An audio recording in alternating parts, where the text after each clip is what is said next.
Assalamualaikum warahmatullahi wabarakatuh. Perkenalkan, nama saya Reto Suprema. Baik, saya ingin mempresentasikan atau menjelaskan hadis tentang tolong menolong. Langsung saja kita ke penjelasannya. Manusia adalah makhluk sosial, yaitu makhluk yang senantiasa mengadakan hubungan dengan sesamanya. Untuk mencukupi kebutuhan hidup manusia perlu mengadakan kerjasama dengan pihak orang lain. Kerjasama dengan orang lain dapat terbina dengan baik apabila masing-masing pihak memiliki kepedulian sosial. Kepedulian sosial dapat diwujudkan dalam bentuk kegiatan tolong-menolong. Kata kepedulian berasal dari akar kata peduli yang artinya memperhatikan atau menghiraukan. Menaruh peduli berarti menaruh perhatian atau menghiraukan sesuatu. Kepedulian merupakan suatu sikap memperhatikan atau menghiraukan urusan orang lain, sesama anggota masyarakat. Kepedulian sosial bukan berarti mencampuri urusan orang lain, tetapi lebih pada membantu menyelesaikan permasalahan yang dihadapi orang lain dengan tujuan kebaikan. Mengapa manusia perlu memiliki kepedulian sosial?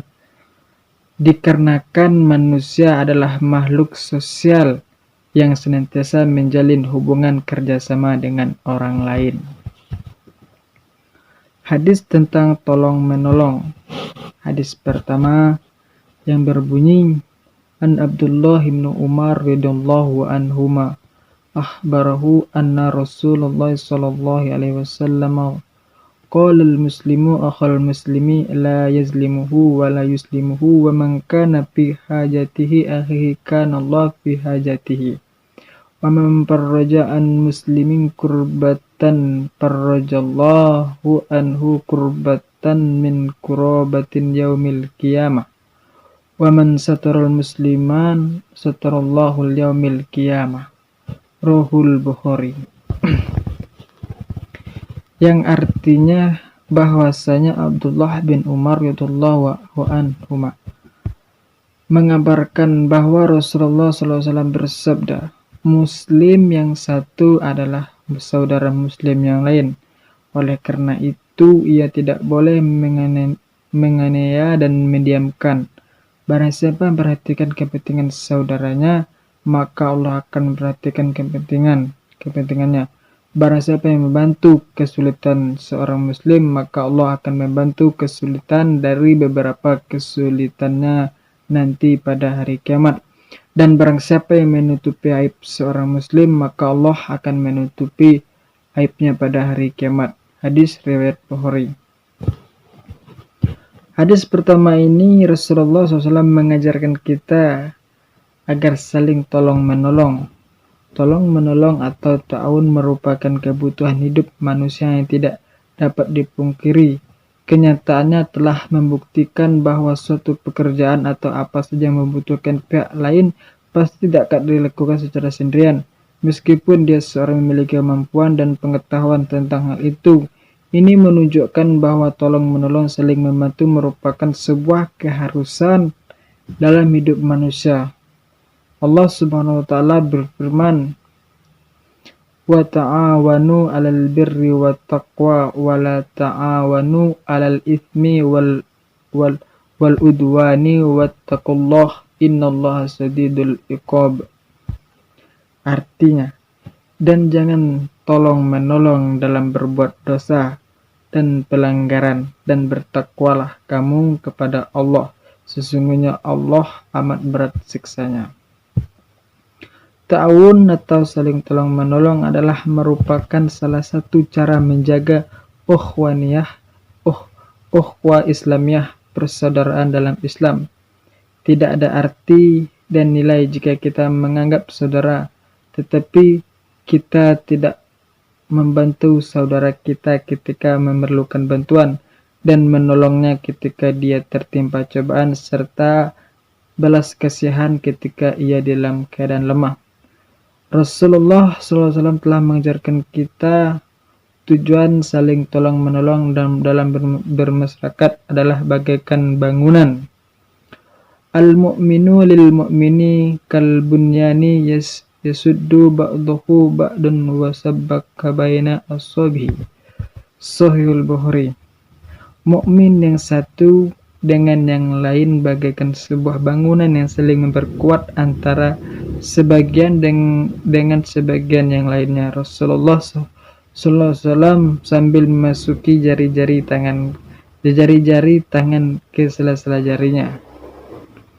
Coba kita renungkan, satu batu merah tentu saja lemah, meskipun terlihat kuat, dan 1000 batu bata yang berserakan tidak teratur, tidak mempunyai nilai karena tidak bisa membantu bangunan. Tetapi manakala batu bata itu disusun dengan teratur dalam susunan yang rapi dan kokoh sesuai dengan aturan yang berlaku, maka membentuk suatu bangunan. Batu bata tersebut tidak lagi disebut dengan batu bata, tapi berubah menjadi dinding yang kokoh, dan dinding yang itu akan berbuah wajah menjadi rumah yang kuat yang tidak mudah dirobohkan oleh tangan-tangan yang jahil yang menghendaki kerusakan. Itulah ibarat yang digambarkan oleh Rasulullah SAW dengan pentingnya sikap gemar tolong menolong. Allah Subhanahu wa taala memberikan apresiasi kepada orang yang mau membantu keperluan saudaranya, maka Allah Subhanahu wa taala akan membantu dalam memenuhi kebutuhannya. Orang yang mau melepaskan kesusahan orang lain, maka ia akan dilepaskan dari kesusahannya di hari kiamat. Orang yang suka menutupi aib orang lain, ia akan ditutupi oleh Allah Subhanahu wa taala dari aibnya di hari kiamat. Hadis kedua yang berbunyi, man nafatha an mu'mini kurbatan min kurabid dunya nafsallah anhu kurbatan min kurabi yaumil qiyamah wa man satara alal mu'siri yasarallah alaihi bid dunya wal akhirah wa man satara musliman satarahullah bid dunya wal akhirah wallahu fi aunil abdi ma kana al abdu fi aunil akhihi. Rohul Muslimi an Abi Hurairah. Yang artinya, barang siapa yang melapangkan seorang mukmin dari satu kesusahan dunia, Allah akan melapangkan dari salah satu kesusahan di hari kiamat. Barang siapa meringankan penderitaan seorang, Allah akan meringankan penderitaannya di dunia dan di akhirat. Barang siapa menutupi aib seorang muslim, Allah akan menutupi aibnya di dunia dan di akhirat. Allah akan menolong seorang hamba selama hamba itu mau menolong saudaranya. Hadis riwayat Muslim dari Abu Hurairah. Hadis kedua ini menjelaskan tentang sikap hidup yang harus ditumbuh kembangkan dalam kehidupan bermasyarakat sehari-hari, yaitu kesedihan, melapangkan kesusahan, meringankan beban penderitaan, menjaga atau menutupi aib saudaranya agar tidak diketahui oleh orang banyak, dan kesedihan menolong sesama. Jika hal tersebut ditumbuh kembangkan dalam kehidupan sehari-hari dengan ikhlas, insya Allah akan mendapatkan balasan dari Allah, yaitu akan dilapangkan, diringankan, ditutupi aibnya, mendapatkan pertolongan Allah SWT dari kesusahan-kesusahan dari kiamat. Mungkin itulah penjelasan dari tentang hadis tolong menolong. Untuk kesimpulannya adalah tolong menolong adalah suatu keharusan dalam kehidupan manusia, karena Rasulullah SAW telah menganjurkan kita untuk agar saling tolong menolong.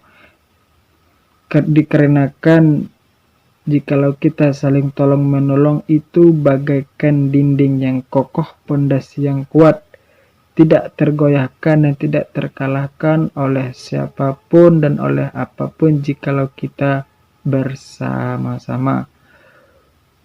Cukup sekian, lebih dan kurang saya mohon maaf. Wassalamualaikum warahmatullahi wabarakatuh.